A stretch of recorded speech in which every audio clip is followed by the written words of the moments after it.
Hey, good morning, everybody. It's BDF44 coming at you with another video. I'm really excited that the Lakers have hired David Fizdale as an assistant coach. We did have, uh, an exciting opportunity came to Jason Kidd, and he was able to get the Dallas Maverick head coaching position. He's going to be getting all his boys back together from that Dallas Maverick championship era. You got Jason Terry joining him. You got Dirk Nowitzki as a special advisor. Um, JJ Barea is also going to be joining them. So they're getting the band back together up there. It sounds like a great opportunity for him to really coach Luka to the next level. So as a Laker fan, I'm super excited for Jason Kidd, and we wish him nothing but the best and thank him for helping us win another championship. But we're picking up David Fizdale. It's an individual we know for a fact knows LeBron James without any doubt. I believe he was with him in Cleveland. I know for a fact he was with him in Miami. This is also somebody who's a native Los Angelino. We know if you listen to him speak, you know he's from LA. That's an LA dude. And he's somebody who knows the game. He respects the things that we respect: intensity, defense, integrity. I've seen him put an emphasis on developing youth and considering the importance of working with young players. He's also a guy that vets respect, so you got a good balance of a lot of things going on here. I would be happy if the Lakers hired him as the head coach. So to have him as an assistant coach just continues to strengthen what we already had as I've said before, a very good coaching environment. So you got to respect that. A lot of people are saying it's LeBron James who's hired his ex-coach. Hey, as much sway as LeBron James has in our organization at this point, I think it would be wise for anybody and everybody to at least consider his suggestions. But he definitely, we certainly believe he does have sway. We definitely see his imprint on some of the moves that we've made, if not all of them. But that's not a bad thing. You want a guy like LeBron James to help you draw the type of talent that his cachet will provide you. Yes, you got LeBron James. That may come with David Fizdale. That may come with KCP. That may come, you know what I mean? That may come with THT. Certain things, certain players can provide. LeBron James is the cream of the crop. So yes, certain things are going to happen around him. He's going to have certain things. So if you have him, you have those things. David Fizdale is one of them.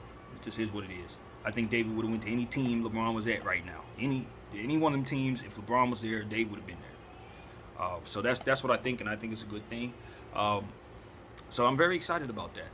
As a Laker fan, what I think now is to just continue to focus on building the roster around AD and LeBron James. Make decisions on some of the young players, and go from there. THT is a player I think the Lakers want to keep. I know that he's probably our best trade piece at this point because he's considered a draft pick more or less. His upside is immense, as most people know. And I really think if we're going to get involved in some big name players, it's going to be very difficult for us to keep that kid.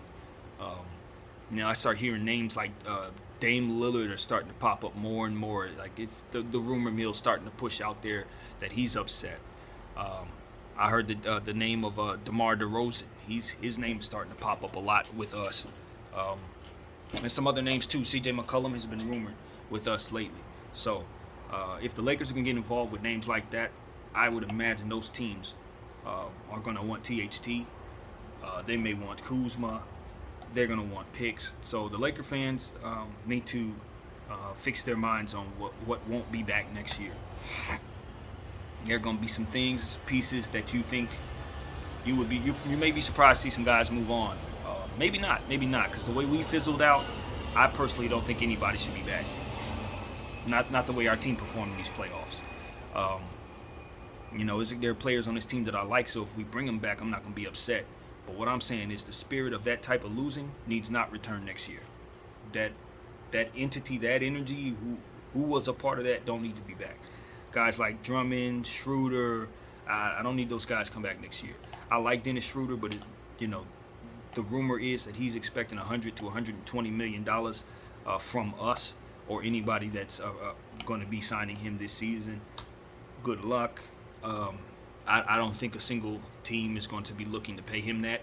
I don't think his value dictates that at this time. I don't think it ever has, to be honest with him.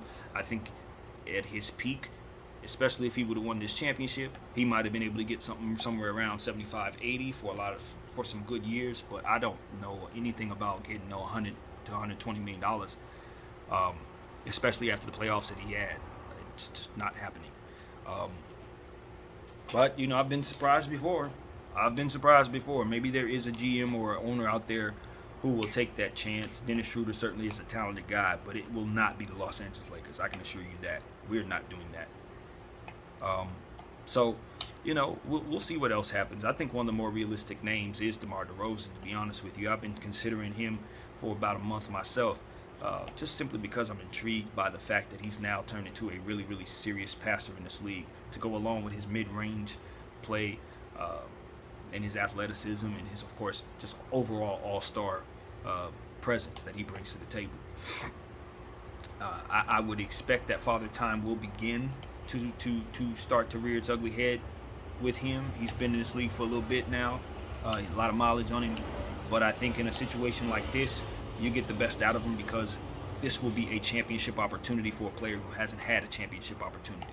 And we know that he's had the most trouble of probably any leader with LeBron James, having him led that Toronto team and having LeBron James have ridiculous amounts of success against that Toronto team. I would imagine that he would love to be on a team with LeBron James, so he doesn't have to face that demon anymore, to be completely honest with you. And for him to be an Angelino, somebody from Los Angeles, we just picked up David Fizdale. I think bringing in DeMar DeRozan will bring us more of that LA flavor. And that's not as important at all, to be honest with you. Most of our great players, most of the players that play for the Lakers, they're not from LA. But it is kind of cool to have guys that are from LA have big roles and be a part of something that could possibly be a championship here. So we always welcome that as LA natives. So I think it's a good time to get DeMar DeRozan. I think he's hungry. I think he fits what we're doing. We will need to address shooting. He does not address that. So if we were to pay him a third of our cap, if we were to pay him like a Kawhi Leonard or something like that, that would be a bad decision, because we would still need to find shooting somewhere. And we would need to find size, and we would need to do a lot of different things with our roster to make us good enough to win the championship, on top of having him and AD and LeBron. So I don't know if picking up a non-shooter is the best move at that price. But I still would love to bring him on. I still would love to bring him on. But I'm also hearing rumors about other names as well. Guys, of course, Bradley Beal has been mentioned a million times. I think Zach LaVine may be on the move. I don't know about that, though. I seem to think Zach LaVine could be on the move every year. But the Bulls are getting better. But they took some steps back after the Vucevic trade that was not predictable. Didn't really see that coming. So I don't know where the Bulls are headed. Kobe White started coming along well near the end of the season after having a pretty lackluster season for his standards. They need to get a real point guard down there so he can move to the 2 spot, the Lou Williams spot, etc. And just shoot, because that's what he's good at. He's not really a facilitator yet. He's going to get better at it, but that's not his game. So it's a lot of things with the Bulls I'm paying attention to, and I don't know if Zach would want to be a part of that. So I would love to see him be moving west as well, even though I don't think we're the best suitor for trade in regards to the Bulls. They can get better. But that's a name. There was another name that popped up, man. I was kind of surprised to hear.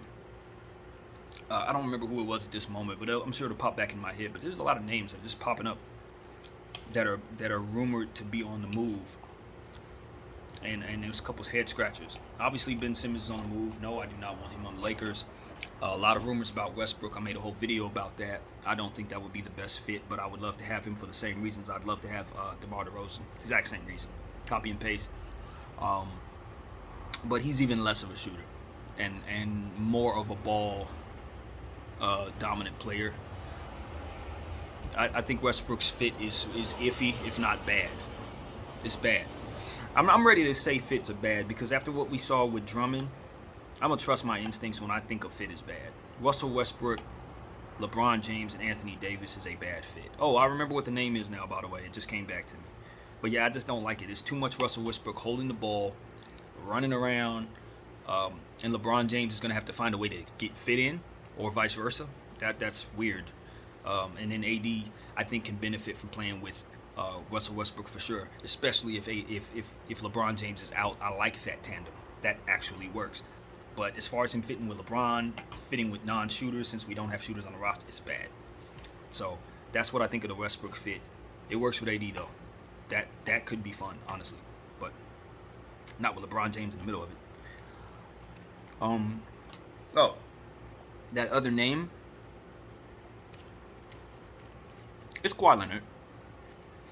That rumor is starting to brew up again. He's a free agent at the end of the season. He doesn't want to leave Los Angeles. He's not happy in the Clipper land for a plethora of reasons, some of which appear to be his fault, to be honest. But, hey, look, man, my thing with Kawhi Leonard today was the same as it was when he did what he did. I think he's going to come crying to us. I think it was a failure when he did it. You don't choose Paul George over LeBron James and Anthony Davis. I thought after 2 years it would go kind of the way it's going right now, even though they're in the Western Conference Finals. He's not a part of it. And I figured he would want out for a reason or another. But he doesn't want to leave LA. He doesn't want to leave LA. I don't think he's leaving the Clippers at all, to be honest with you guys. I don't think so. I don't think so. Because now he would have to swallow his pride and go back down the hall to the people who I don't even know if we really want him. That knee is continuing to be a problem. From what I understand, it was degenerative, meaning it's not going to get better. We dealt with a player with degenerative knees in Andrew Bynum, so we kind of know a little bit about that. And most importantly, he kind of snaked our organization in a really foul way that I think some people could take personally. Now, who knows how people see these things? But if I were in that front office, it might be a part of how I move in regards to him, considering how that played out and how he left the Lakers on the hook. But it all worked out for us, and it didn't work out for him. In fact, he was embarrassed by that greatly, and now he's not a part of the finals, and his team is still thriving. If his team goes to the finals, I couldn't see why he would want to leave. But like I said, the reasons that I'm hearing he's upset don't have anything to do with the success of the team, unfortunately. I think what's kind of going on there, what's been reported rather, is that he's upset about how his injury has been handled. And that seems to be a recurring theme, and I can understand it, because when you have an issue with the organization that you went through with San Antonio, that whole debacle, how he viewed that could kind of be carried on to other organizations. You start looking for certain things. If they make a certain mistake, it's almost like being in a relationship, having it go so bad, and then the next person starts showing you signs that they're like that. So you take the extreme route and try to get the hell out of there. I think that's kind of along the lines of maybe what could be going on there. That's reasonable to think. But all in all, those are the rumors that are rolling, that I'm seeing consistently now, and they're starting to build. Kawhi Leonard is unhappy, and he feels like the last year and a half, 2 years, kind of been mismanaged as it pertains to his injury, particularly this particular injury he's going through right now. And wants some changes made with the Clippers. And I don't know that they'd be inclined to make those changes, being that they are winning without him. Like, his value changes. Even though we all respect and see Kawhi Leonard as a great player, two-way player, one of the best players, all that. But the reality is, they're not supposed to be able to win without him. Once he went down, they weren't supposed to win at all. And they have been. They simply have been. So now they can take that back to him during negotiations and say, yo, nah, we don't have to give you this. We don't have to give you this. You know why? Because when we were going through that, you weren't there and we were still winning. So if he runs into something like that and negotiations fall apart, I could totally see him going down the hall, not wanting to leave Los Angeles. I can totally see it. And he's wired a certain way to where he may just walk in the room and be like, all right, I'm ready to go. Like, no dramatic, oh my God, we did have this kind of happen, I'm sorry that went the way it did. You know how it is. Now, I can totally see Kawhi saying, okay, let's go play some ball. And then play his heart out for the Lakers. I could totally see that. And not have any recollection or rather acknowledgement of previous stuff that happened in previous summers. Because it was all business. It was tactical. It was dirty, but it was business. So I could totally see a scenario where he just goes to the Lakers and just says, it's no problem. Like, he literally doesn't care. I almost expect it because of the way he snaked us. If somebody snake us, they'll snake you too. So Clippers better get this right. Whatever he's asking for, if they truly value him, they better retain him, or they better get what he was asking for. And if they don't, I would be looking to try to sign and trade him, try to get something for him. He's too great of a player, too valuable of a player to let walk out the door in free agency. If you can do a sign and trade, somehow, if you can get him to agree to that, that's how you have to move. But yeah, if he leaves the Clippers, believe it or not, I think it would be a mistake. Now, coming to the Lakers is not a mistake because you're playing with LeBron James and Anthony Davis, but what you're leaving is a team ascending, honestly. A franchise that is going to continue to win because they're starting to build a culture of winning. They're starting to build a culture of respectable winning. And that's what I think they've established this year. Unless they take some steps back, even if Kawhi leaves, if they continue on the path they're on, they should be able to build just fine. Terrence Mann is going to be just fine. They have players up and down that roster that are valuable. A guy like Marcus Morris has raised his value in these playoffs. Reggie Jackson's value has increased in these playoffs. All of these guys are now players you can either work with or trade at higher prices than what they were worth earlier in the season. So if you're a Clipper fan, it's nothing but celebration right here. You're still alive. It's still basketball to play. It's nothing to be worried about. If Kawhi doesn't want to be here, look around. He's not here. And he's been missing half the season. I think you guys can do without him, believe it or not. Now, you are better with him. Don't ever think I'm saying otherwise.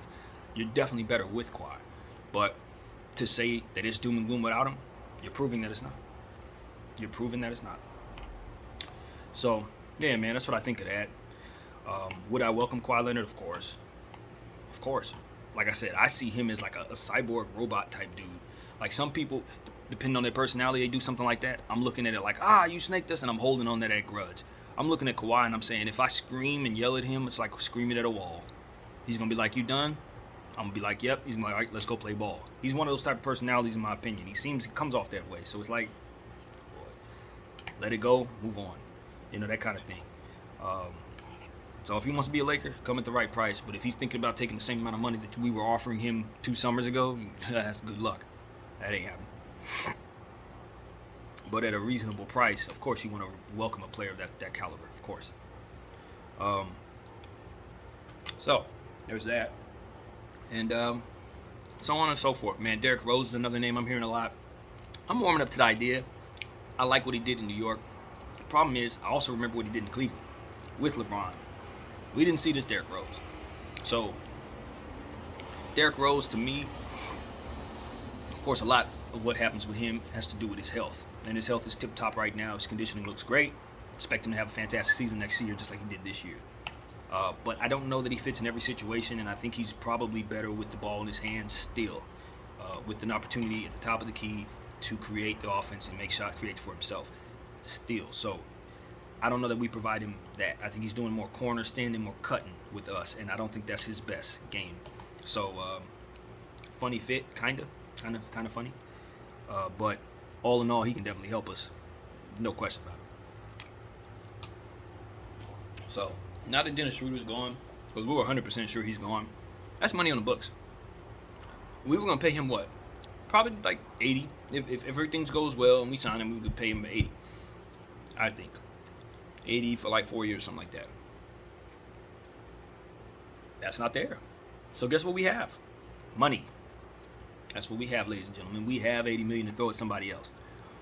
So I know a lot of people are looking at the Lakers saying, you know, it's going to be kind of hard to build around AD and LeBron. But we don't have 3 stars eating up the cap. We only have 2. So that means we can actually build a real team. And I'm looking forward to seeing what we can do with the free agency pool that's available to us and the trade pieces that we still have left. So that's what I got, man. 20 minutes in. I ain't even took a bite of my hash browns yet. But thank you guys for watching this. I'm out.